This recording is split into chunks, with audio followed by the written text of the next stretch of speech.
En retour, parce que bazana ba calcul politicien, les autres salariés, au lieu de s'occuper de ma éducation, ba calcul na bango mingi politique. Nazo dénoncer, il y a une école à Lemba Terminus, le collège Frère Emmanuel Stabloum.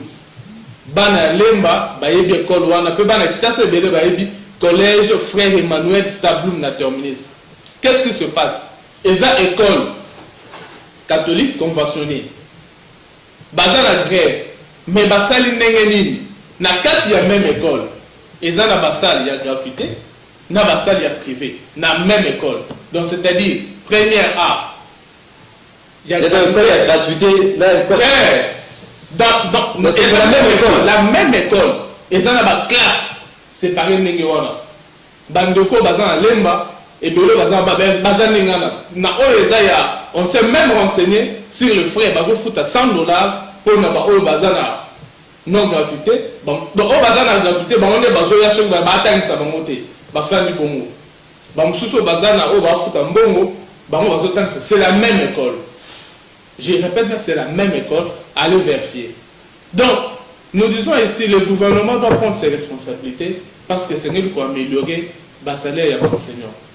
Mais gratuité... Mais lorsqu'il s'agit d'améliorer les salaires des enseignants, il y a enseignants qui sont... Mais vous savez, gratuité et enseignement, c'était une volonté politique. Où ils ont matérialisé, où ils ont un problème, parce que ça programme où ils ont un bon et belé. Mais c'est là qui conscience collective. Parce que gratuité enseignement est sauvé par les belé. Par exemple, le biais de ceux qui gouvernement avaient gratter, ils avaient la sit-in devant le bâtiment, il y a ministre, il y a EPST, le biais de ceux qui gouvernement avaient gratter à permettre à Barreau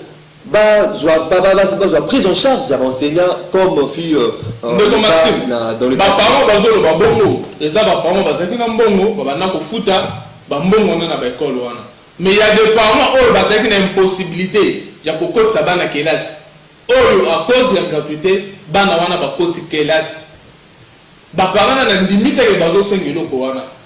Moi j'appelais ça la conscience collective, c'est-à-dire quoi? Et ça, il faut sauver l'éducation. Total le minimum, total la balle et généralisation un peu. Balle et belé, ça va pas avoir difficulté à refuter, frais. Et belé va pas chômer. Bref, on est que comme instaurer gratuité enseignement, tout le monde qui est effectif dans l'école et mathématiques et de bon, c'est-à-dire balle et belé, chômer pas parce que ça va pas avoir la possibilité à foutre à quelle aspect. C'est pourquoi moi j'appelle nos enseignants na conscience collective. C'est-à-dire à un moment donné, on peut se dire non, serrons d'abord la ceinture pour faire d'abord marcher et l'autre oyo. Ce que Fandi, on va décider de se retrouver calmement. C'est ce que moi j'appelle nos enseignants, parce que je les respecte beaucoup. Et puis moi, moi j'ai enseigné. Moi j'ai enseigné. Et puis surtout que dans le domaine où on a, et ça n'a pas de na gratuité enseignement, ils sont maintenant mieux payés. Parce que tant que tu as une école conventionnelle, quand tu as une école locale, Sainte-Alphonse dans ma tête, allez demander là-bas, enseigner avant que tu aies combien, après que tu aies combien. Et ça a deux camps. Et ça a deux camps. Il y a un Oyo, Neko, la base de vos allez discipliner pour ne pas me poser des questions. Ce que vous avez motuna, il y a des gens qui ont maximum à retourner. Et ça a deux camps. Oyo bazalaki et à cause de la gratuité, ils sont là, ils veulent travailler, ils travaillent, surtout dans l'école, ils vont travailler.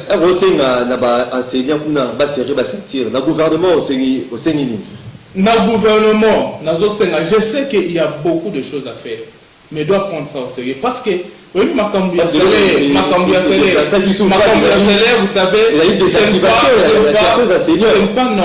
ce n'est pas normal, et puis tu peux expliquer à côté. Na mboka oya biso na ba circonstance oya biso moto sera par exemple $150 le mois oya zana bana 5 ou 6 il faut foutre ndako et ça normalité. Donc c'est-à-dire l'état doit travailler na ko sensibiliser na ko kotsa mbongo belé na caisse à l'état pour qu'à la mesure ya ko améliorer ba salaire non seulement ya ba enseignant ya ba secteur nyonso pour que harmonie salariale wana ezala mutu nyonso sa salaire moko oya za descend. Merci beaucoup, Ndeko Evariste, tu sois Kandeko Serge Taboko. J'espère que vous avez moins 30 secondes, non, il y a réplique, mais question, Nanga Ezali était Lelo Makambotali Ram. Après débat au niveau de l'Assemblée nationale, explication, et puis ça m'a dit pas mon amour à Kiba Samaliba. Commission auteur et motion à Sengaki était commission à la mise en place pour dénicher bâtonniers sur les impliqués na oye à mon escroquerie les ali vol depuis la primaire et Sengamaki na gouvernement à travers le conseil ministre il faut arrêter décision sur la suppression ou non il y a ramto réajustation au salama mais également Makambotali entérinement il y a bureau Denis Kadima avec toute son équipe nous attendons bien évidemment l'ordonnance il y a chef de l'État pour que le bureau soit investi il y a déjà cette lettre il y a Moïse Katumbi Tchapo demandant au chef de l'État il y a pour sursoir le bureau de Kadima pour il faut le chef de l'État a signé ordonnance ou anaté parce que vous allez vous comparer les cas il y a bureau de Kadima avec bureau non avec les cas similaires na Makamotala qui Ronsar Malonda est-ce que tu allez kokende mais vous allez comme on a signé l'ordonnance toi a signé et puis Makamotala dira conseil des ministres bah pour lever option sur réajustement tout suppression de Makamotala. Merci beaucoup Nico, merci nous de signalement et comme signal de je crois que c'est intellectuel. Lorsque tu fais allusion, tu parles à l'instruction. Tu fais allusion à comment on a dit qu'il faut marquer un bâtiment à zone idéale l'instruction. Vous comprenez?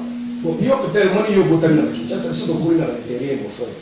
Moi il va école les locaux va même à l'intérieur. Au monde là, les enseignants sont pas sur un salaire à Mali. Autant sous pays à ça dit 3 membres de communauté fait les 80 à Caritas. Il y a des enseignants où à cause même ban mais pas on a bilan gana pas au 4 bilan. Vous comprenez? Au sein qui moi c'est ma faute la carte où il y a qui absenta qui a été attaqué au 4 de la professeur. Conséquence en vrai c'est que dans le domaine ils ont servi. Et ça va beaucoup bazana na maslati et ça ozali na musala bango ba journaliste dans tous les domaines. Aujourd'hui on produit les gens comment va éviter et donc comment peut éviter pour le bateau éviter.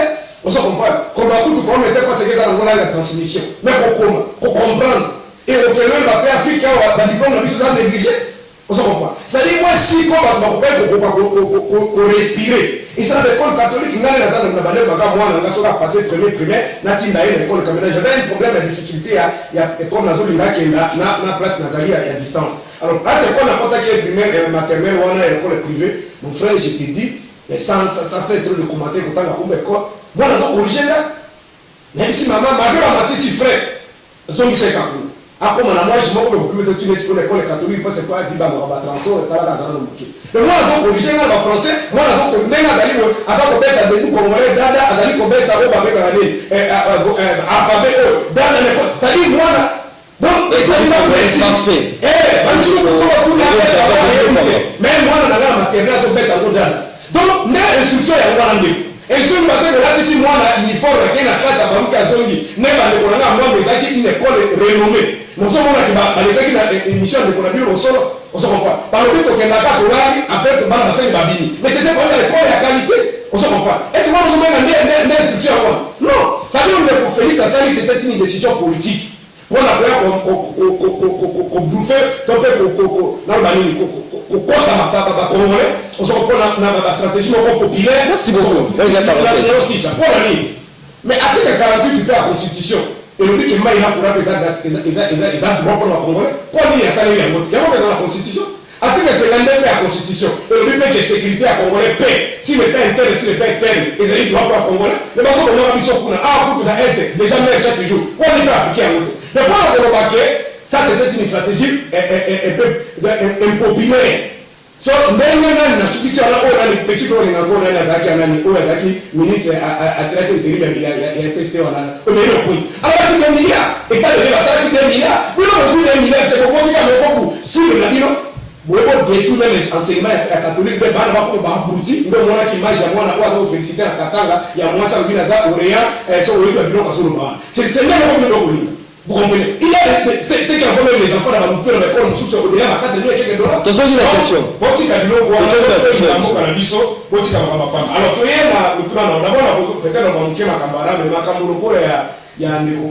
ça c'est un non-événement. Congolais d'aller respecter l'institution, c'est-à-dire pour la constitution, la loi organique qui est pour le régime au Canabiso, alors que jamais pour rêver, pour cautionner la bilo Kouana. Parce que si vous cautionnez, c'est un bilo que ça est en violation de la constitution, en violation de la tête de niveau de ça, fonctionnement de l'institution. On s'en comprend. Je crois que c'est la procédure de l'article 59, non, le règlement donne l'Assemblée nationale, je crois, article 59, c'est la procédure. Où ils ont dit interdit, où la présidente de la commission Moko, à qui au chapeauté structure Moussous, mais pas à la fin. Donc, on a sacrifié papa, on a hôtel, on a dit au Kouchaka Bango, parce que nous, il va s'y avoir la bande. On s'en comprend. Donc, on les a dit qu'on a Bango, pour la mission qu'on a considéré que les alliés adhésion officielle d'Andeko, Kadima, na Union Sacrée. Parce que 11 bazars déjà dans l'Union Sacrée. Il y a des travail en police, c'est qu'on est à l'institution CENI, les institutions indépendantes. Là, vous allez collaborer avec adhésion. C'est par quel mécanisme parce que vous allez comment on a été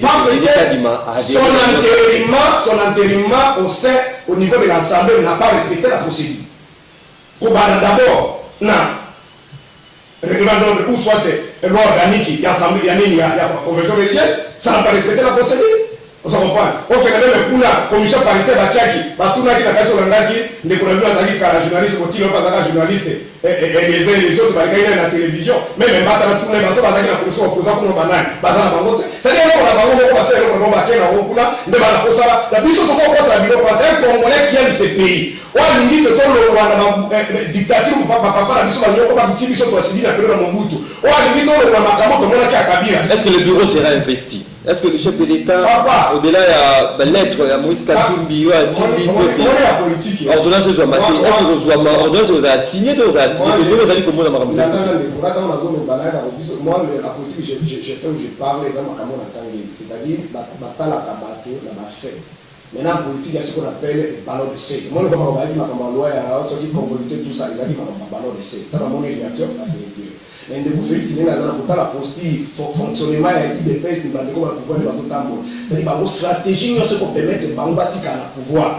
Donc, ils sont prêts à ça. Donc, le cas passera investi. Mais il y a un premier rapport de force. Ceux qui rapport de force pour la banque, ils sont prêts à tout. Donc, ceux qui me font ça, ils ont l'avantage. À quoi terminer à cause de on communicateur, on va sauter. Et tout ça, on va manifestation. Imaginez, on va mourir avec des pèses. On va mourir avec des pèses. Pour la banque. Et c'est pas mon endroit qui est fait ça, ça va prendre ma koufaki, ma koufaki na kase ba komata musula mona ba bona bango, de pour bango ba koufa de ba mona ke population a télé. De ba tona sur zone ba pour bango et le de l'autre côté. De pour bango merci beaucoup. De intérieur à des heures de kokadi mana na union sacrée. Ça nous regarde pas. Merci beaucoup. Commission technique que j'ai tenu par là. Commission nationale indépendante, c'est une structure comme la Bilo, il y a la structure, le coup, il y a le journaliste, il y a le PC, tout ça. Par contre, on a un parti politique, il y a MNC, il y a comme président, il y a un PC à Bilo.